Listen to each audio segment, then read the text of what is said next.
Welcome to Voice of Compassion. Tonight, imagine a young heart filled with fire, a heart that wants justice, a heart that wants change, a heart that believes the world can be fixed if only people would listen. This is a story about passion and exhaustion, about a man who wanted to change the world, then his country, then his family, and only at the very end did he discover the one place where real change begins. As you listen, allow your shoulders to soften. Let your breath slow. You do not need to fix anything tonight. Just listen to the story of the man who wanted to change the world. Story 17. The Man Who Wanted to Change the World. Part 1. Youth and Middle Age. Phase 1. Youth. Fire in the chest. Once, in a country of crowded streets and old stone bridges, there lived a young man named Thomas. Thomas was clever. He could read fast, he could speak well, he could argue like a sharp knife. When he was young, his heart burned with big ideas. He looked at the world and saw problems everywhere. Poor people working too hard, rich people living too easily, leaders making empty promises, rules that felt unfair, old traditions that kept people small. Thomas did not only feel sadness about this, he felt anger. And his anger gave him energy. He walked through town with his head high, as if he carried a mission on his shoulders. In the evenings, he sat in cafes, where smoke hung in the air like grey cloth. He spoke to other young people with bright eyes. "We must change the world," he said. "Not slowly. Now. We must wake people up." His friends nodded, excited. They made plans. They wrote slogans. They painted signs, they practiced speeches. Thomas believed he could move history with his voice. And one morning, he stood in the town square. The square was busy. Vendors called out prices. Children ran between legs.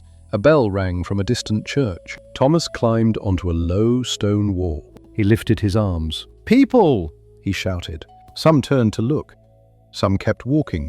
Some laughed. Thomas did not care. He spoke louder. "Look around you," he cried. "This is not right. You work and still suffer. Your leaders take and still smile. Wake up." A small crowd formed. Thomas's voice filled the square like thunder. He talked about justice. He talked about freedom. He talked about a new future. Some people clapped. Some people argued back. Some people shouted, "Yes." Some shouted, "Go away." Thomas felt alive. Even when people disagreed, he felt strong, because in his mind, he was fighting the darkness. He went to many squares, many meetings, many late-night discussions. He wrote angry letters to newspapers. He spoke until his throat hurt, and when he returned home, his mother would shake her head. "Thomas," she said softly, "you cannot fight everyone." Thomas would smile, proud and tired. "If I don't fight," he answered, "who will?" In those years, Thomas believed something deeply. If I can change the world, I will finally feel peace. But peace did not come. Only more fire. Phase 2. Middle age. The walls of the system. Years passed. Thomas grew older. His hair darkened less. His shoulders became heavier. His face lost some softness. But his ideas stayed strong. He was no longer only shouting in squares. Now, he wanted real change, practical change. He joined a reform group. He attended meetings in tall buildings with cold hallways. He learned the language of documents and rules. He told himself, this is how change happens, not only in speeches, in laws, in systems. At first, he felt hopeful. He sat at long tables with serious people. He held papers in his hands. He spoke with politicians and advisors. He wrote proposals. Better working conditions, fairer taxes, more help for poor families, clearer rules against corruption. He worked late at night under weak lamps. His wife would fall asleep while he still wrote. His child would wake early, and Thomas would already be tired. Still, he pushed forward, because he believed, if I can change my country, I will finally feel peace. But the system did not move like a young man's dream. It moved slowly, and not always in the direction of truth. At the first big meeting, Thomas stood and spoke clearly. "This law is unfair," he said. "It hurts families. We must change it. The room was quiet. A man in a fine suit smiled politely. Interesting, the man said, but we must consider many things. Thomas nodded, impatient. Yes, he said. So, let's consider them. Then, change it. The man's smile stayed. We will form a committee, he said. A committee? Thomas repeated. Yes, the man said, to study the issue. Thomas waited weeks, then months. The committee met. They talked. They wrote reports. Nothing changed. Thomas pushed again. He met another official. He repeated his ideas. The official nodded. Very passionate, the official said, but the budget is tight, and the timing is difficult, and the public is not ready. Thomas felt his jaw tighten. Not ready, he thought. People are suffering now. He argued. He wrote more papers. He tried to gather support. Some people smiled and promised help, then disappeared. Some took his words and used them for their own fame. Some called him too intense, too difficult, too angry. Thomas began to notice something painful. In youth, people fought him openly. Now they did something worse. They delayed. They buried ideas under paper. They killed change with slow smiles. One night, Thomas sat alone in his office. The building was quiet. The lights outside were small and far away. His desk was covered in documents.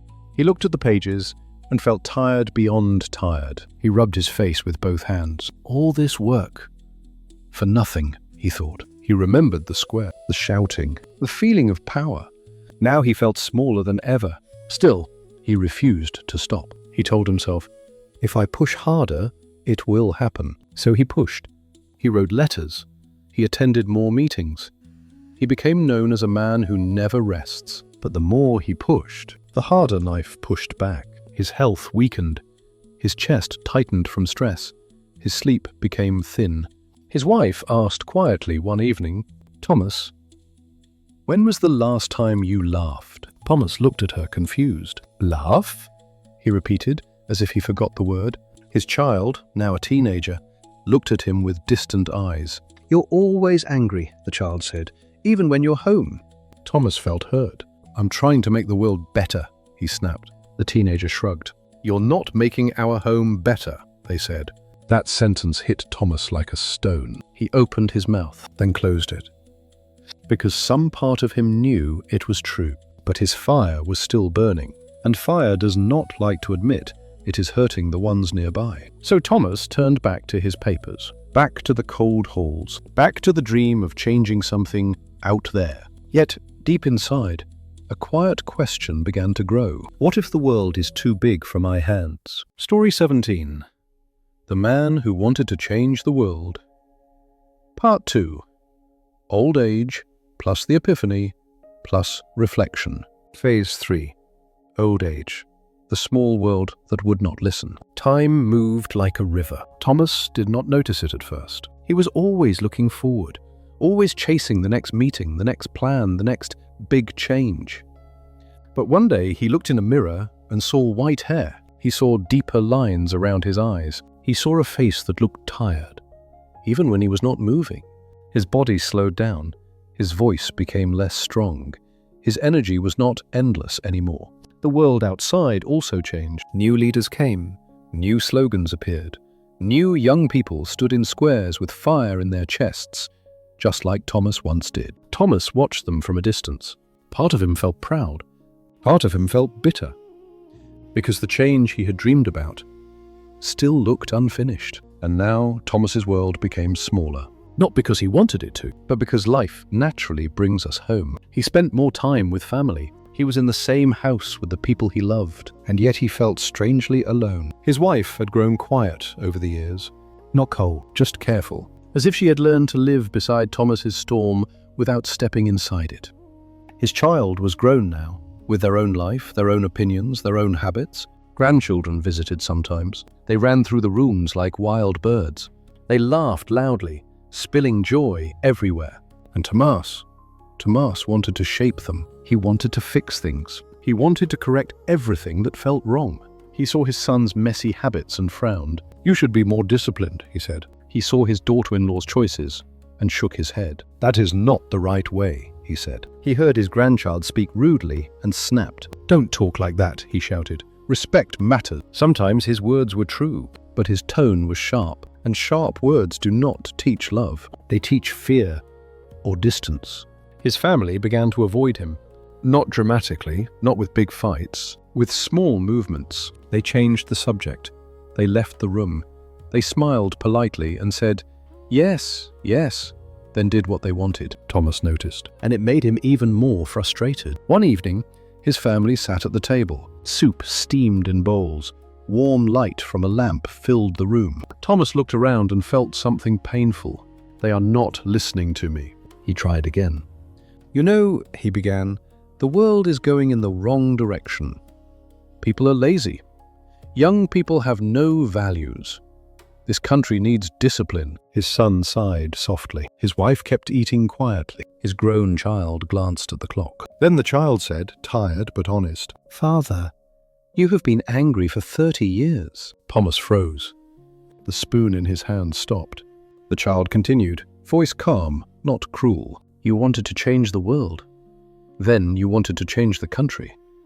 Now you want to change us." Thomas opened his mouth, but no sound came. The child looked at him with eyes that were not blaming, only tired. "And still," the child said softly, "you don't look happy." Silence filled the table.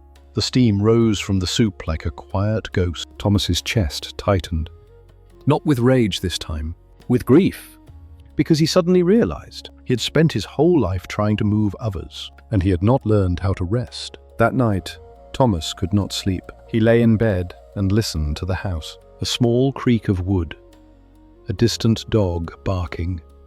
The wind touching the window. His wife slept beside him, facing away. Not because she hated him, because after many years, she had grown used to distance. Thomas stared into the dark and felt regret like a heavy blanket. I wanted to make life better, he thought. So why did I make my own home heavier? He got out of bed and walked outside. The monk's epiphany. Behind the house there was a small garden. Nothing fancy, a few plants, a stone path, a bench near a tree. The night air was cool. Above him, the sky held stars. They were quiet, steady, not arguing with anything. Thomas sat on the bench, shoulders slumped. He felt old, not only in body, in spirit. He thought about his youth, standing in squares, shouting, believing the world would change if he pushed hard enough. He thought about his middle years, papers, committees, endless meetings, endless delay. He thought about now, a family table, a warm bowl of soup, and the painful truth that his own family did not feel peace around him. Thomas lowered his face into his hand. A tear fell, then another. He did not wipe them quickly. He let them fall. For the first time in a long time, he did not try to win. He did not try to fix the moment. He simply sat with what was true. In the silence, he remembered something from many years ago. A short visit to a monastery. A monk he once met when he was young. The monk had said one sentence, almost like a joke. Thomas had forgotten it for decades, but now, under the stars, it returned like a clear bell. Yesterday I was clever, so I wanted to change the world. Today I am wise, so I am changing myself. Thomas repeated the words softly. Once. Then again. The words felt different now. Not like an idea, like medicine. He leaned back against the bench, and something inside him loosened. Not everything, but something important. He realized why his efforts had felt so heavy. He wanted the world to change, so he could finally feel peace. But peace cannot be waited for. Peace cannot be demanded from other people. Peace begins inside. He saw it clearly.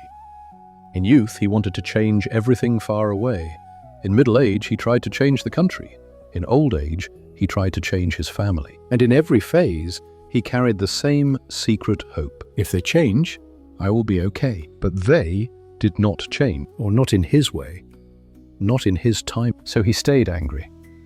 And anger became his identity. Thomas breathed in slowly. He looked at the night sky. The stars did not change for him. The wind did not argue with him. Life did not ask for his permission. Life simply was, Thomas whispered, voice shaking. I wanted to change the world. and I forgot to change my own heart." He sat a long time. Then he stood, not with fire, with quiet intention. The next morning, something small happened. Thomas walked into the kitchen. His wife was there, making tea. Usually, Thomas would start speaking right away. News, problems, complaints. But today, he stopped. He watched her hands, the way she poured water, the way steam rose. He realized how long she had carried his storm. He cleared his throat. "I'm sorry," he said softly. His wife froze. She turned slowly. "What?" she asked, unsure. Thomas swallowed. "I'm sorry," he repeated, "for being angry, for trying to control everything, for making our home heavy." His wife stared at him.